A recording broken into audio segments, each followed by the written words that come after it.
दोस्तों, क्या आप यकीन कर सकते हैं कि वह मुंबई, जो आज भारत के सपनों का शहर कहलाता है, कभी 7 छोटे छोटे द्वीपों का एक समूह था।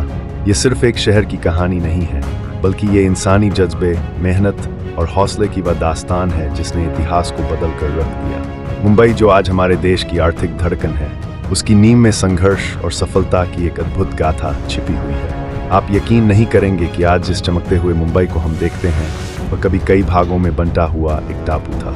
लेकिन वैज्ञानिक सोच और योजनाओं की बदौलत इस शहर की तकदीर और तस्वीर दोनों बदल गईं। आज हम आपको बताएंगे कि कैसे समुद्र में लाखों ट्रक मिट्टी और बालू डालकर बम्बई को मुंबई में तब्दील किया गया।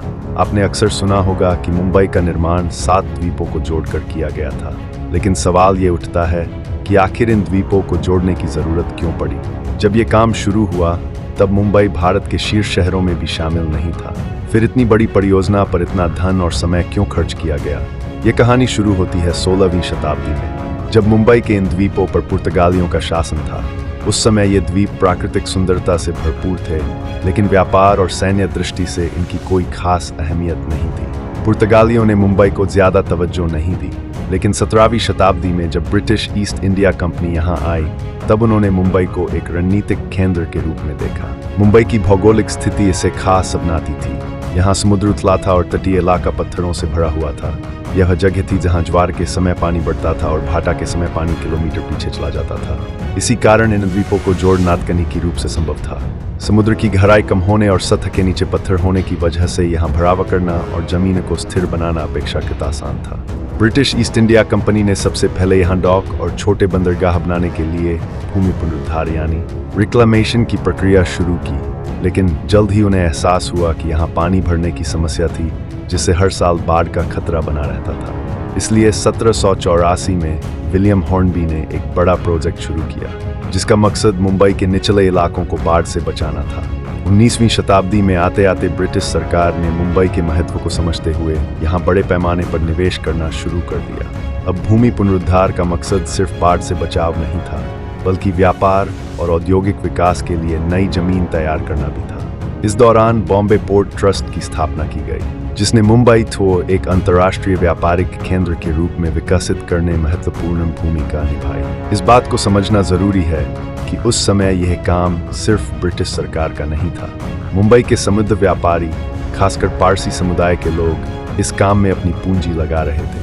उनका मकसद न केवल अपने व्यापार को बढ़ाना था, बल्कि मुंबई को भारत का सबसे बड़ा व्यापारिक केंद्र बनाना भी था। 20वीं शताब्दी में जब भारत में रेलवे का विकास शुरू हुआ, मुंबई को अन्य शहरों से जोड़ने के लिए भी भूमि पुनरुद्धार किया गया। इस दौरान नरीमन पॉइंट, कोलाबा और बैक बे जैसे क्षेत्रों का निर्माण हुआ। नरीमन पॉइंट, जो भारत का वित्तीय केंद्र है, कभी समुद्र के अंदर था। इसे महाराष्ट्र सरकार और मुंबई पोर्ट ट्रस्ट ने मिलकर पुनरुद्धार किया। आज़ादी के बाद भी मुंबई में भूमि पुनरुद्धार की प्रक्रिया जारी रही।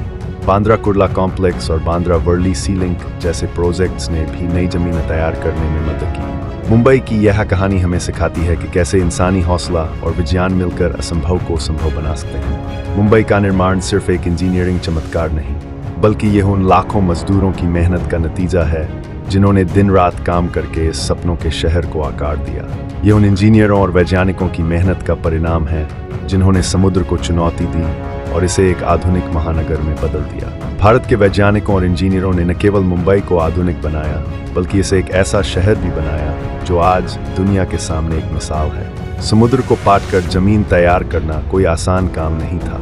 ये न केवल तकनीकी ज्ञान की मांग करता था, बल्कि दूरदृष्टि और साहस की भी। इन परियोजनाओं के पीछे हमारे इंजीनियरों की कुशलता और उनके समर्पण को कभी नहीं भुलाया जा सकता।